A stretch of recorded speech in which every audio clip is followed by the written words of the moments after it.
ต้องการพนักงานเด้อตอนนี้ต้องการพนักงานจัก3 คนเขามาอยู่นํผู้ใดวางเวียกวางงานเขามาอยู่ติด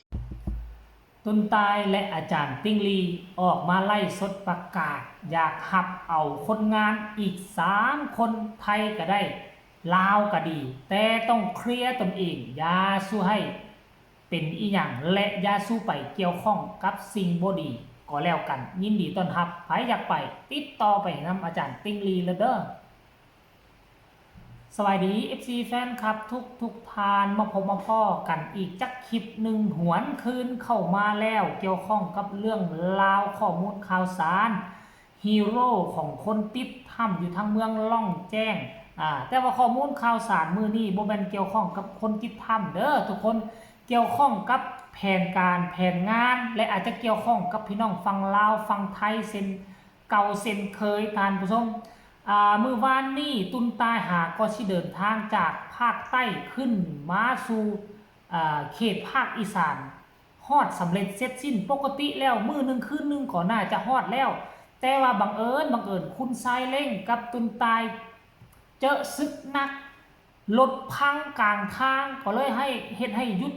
ยุดซ่อมไปห่วยก็หลายวันเติมได้ท่านผู้ชมเป็นระยะเวลา2 วันพุ่นน่ะกลัวจะเห็นหน้าตุนตายเข้ามาพบมาพ่อแล้วก็นั่งไล่สดกับอาจารย์ติ้งลีในบางช่วงบางวรรคบางตอนตุนตายกับอาจารย์ติ้งลีได้ปากออกมาว่าต้องการคนงาน3 คนมาช่วยเวียกงานอยู่ทางบ้านอาจารย์ติ้งลีเพราะว่าช่วงนี้เวียกหลายว่าซั่นเด้เอา3 คนเท่านั้นผู้ใดมีใจมักฮักผู้ใดวางงานก็สามารถติดต่อมาได้อาจารย์ก็บ่ได้บอกว่าคนไทยคนลาวเนาะสามารถมาได้หมดทุกคนฟังกับคำเว้าของตุนตายแล้วเฮาก็พอฮู้แล้วแหละท่านผู้ชมประกาศเนาะพี่น้องชาวลาวน่าจะไปได้แต่ว่าต้องเคลียร์ทุกอย่างบ่ให้มีปัญหาเกี่ยวกับเรื่องยาอย่างต่างๆถามว่าที่ผ่านมาเคยอยู่เคยกินบ่เคยแต่เคยต้องก็แล้วแต่ก่อนสิมาต้องเคลียร์ให้มันแล้วมาอยู่กับอาจารย์ละห้ามแตะห้ามต้องบางคนว่าโอ๊ยกูตัวก็ได้ตัวว่ากูบ่กินละไปมาอยู่ปุ๊บอาจารย์เพิ่นก็สิตรวจได้สิกวดคันกวดพบเพิ่นส่งกลับทันทีผู้ใดเกี่ยวข้องกับเรื่องนั้นมาก็สิมาเสียเวลาล่าเพราะฉะนั้นแล้ว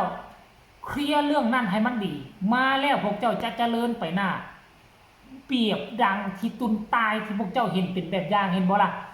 บ่แม่นว่าสิมาเฮียนแต่กู้ภัยเฮียนหลายวิชาสาขาอาชีพอาจารย์มี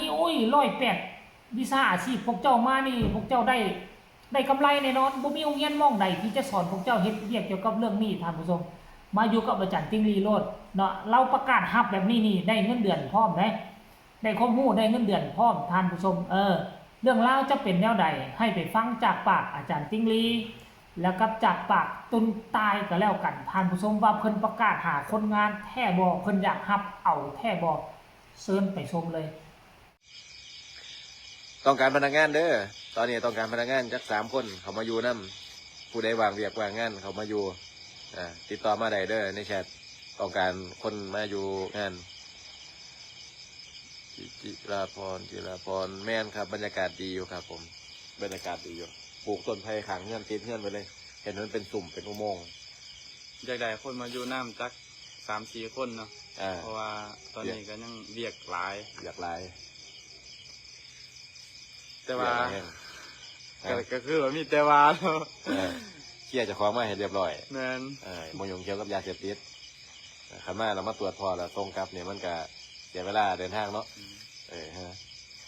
แต่ว่าเขาเอาดินไปแล้วแต่แบบเศร้ามากก็มาอยู่ได้เนาะนี่ก็มาขอโอกาสนำอาจารย์แล้วก็มาบำบัดตัวเองอยู่นี่แหละมาอยู่นี่บ่ได้ออกไปไสหรอกมีแต่เฮ็ดเวียกอยู่นี่แล้วก็มีเหตุก็ออกไปเหตุสลายนี่เวียกสิบ่อึดต่อเวียกเฮ็ดบ่ได้ไปเวียกนอกก็เกือบเป็ดเกือบไก่สถาพรนักศิษย์อาสาเก่านครสายเกตสวัสดีครับมาเลยครับใครอยากทำงานมาเลยมาอยู่นี่เลยครับแต่ได้บ่อยมันคงเลยมียำเลยจังไงมาเลยสายระยองมาเลยจ้าปูเป้ สบายดีอาจารย์บ่สบายแล้วครับตอนนี้ เป็นไข่แล้วแพงเลยเจ้าแพงนี่แผนที่จะไปเวียกไปสอนอยู่ฟังสวรรณเขตกันนี่แล้วก็จะไปสอนอีกเพื่ออยู่หลายหม่องอยู่ลาวติดต่อมาหลายเรื่องผีติดไว้สีเว้าสู่ฟังอยู่มันมีเดี๋ยวบัดนี้คือเว้าไปที่ละช็อตไปเลยเป็นมือไปเนาะเอาเป็นแบบถามตอบวันนี้แวะเขามาไล่ทักทายเบิ่งซื่อๆบ่ทันได้มีหยังไรดอกเบิ่งว่าลืมกันไปถิ่มกันไปปะกันไปนะเวียกงานหลายก็ได้บ่ค่อยได้ไรคือตัวขึ้นจังเทื่อเห็นบ่มีหยังที่บอกพี่น้องพองไปต่อ ก็อยากให้เขามาเนาะที่ไผที่อยากเป็นกูไฟหรือว่ามีใจมักในด้านนี้ก็มาลองเรียกกับอาจารย์เบิ่งเนาะเพราะว่าอาจารย์เพิ่นบ่ได้สอนแต่ด้านเดียวนี่เนาะสอนทุกด้านที่อยากเป็น